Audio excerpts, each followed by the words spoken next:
आंगणेवाडीच्या जत्रेच्या निमित्तानं वऱ्हाडी मातेला नतमस्तक होण्यासाठी गेली प्रत्येक वर्ष मी या ठिकाणी येतो.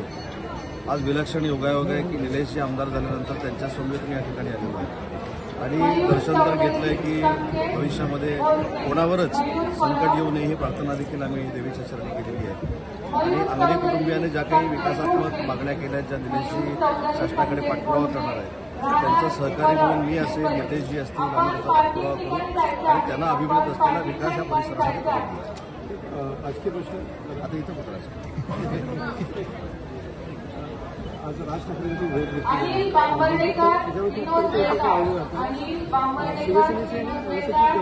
तर्कवितर्क अजिबात लावायची आवश्यकता नाही. सुरुवातीला सांगितलं की एका टेलिफोनवर माझ्या विभागाच्या विश्व मराठी संमेलनावर राजसाहेब त्या ठिकाणी उपस्थित राहिले होते. त्याच्यानंतर आभार मानण्यासाठी त्यांची माझी भेट होऊ शकली नाही. त्यांनी मला आज सकाळी 8 वाजताची भेट दिली होती. त्यांचे आभार मानले, गप्पा मारल्या, पण कुठेही राजकीय चर्चा झाली.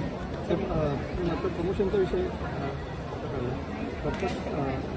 टायगर किंगची तीनचा टप्पा माझं म्हणणं टायगर बिगर आता इथं राहू दे, इथं जत्रा आहे, आपण नंतर उद्या बोलू ना.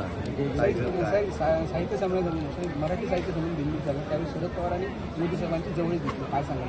मला असं वाटतं की भारताच्या राजकारणाची ही संस्कृती आहे की ज्येष्ठ सहकारी म्हणून त्यांना खुर्ची त्या ठिकाणी ही राजकीय संस्कृती आहे. त्याचा आदर्श काही महाराष्ट्रातल्या नेत्यांनी घेण्यात म्हणून मला असं वाटतं की आजूबाजूला बसले हे ताबडतोब जवळीक झाली. आजूबाजूला बसले आणि ताबडतोब उद्या परवा काही वेगळं घडेल असं नाही. तर मराठी भाषेला अभिजात भाषेचा दर्जा मिळाल्यानंतर दिल्लीच्या तख्तावर होणारं पहिलं ते साहित्य संमेलन आहे.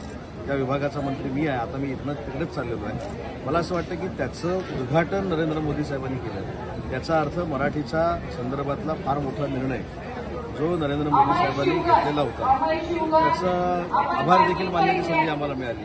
त्याच्यावेळेस स्वागताध्यक्ष शरद पवार साहेब आहेत. ताबडतोब सिक्वेन्स जोडण्यात काही अर्थ नाही.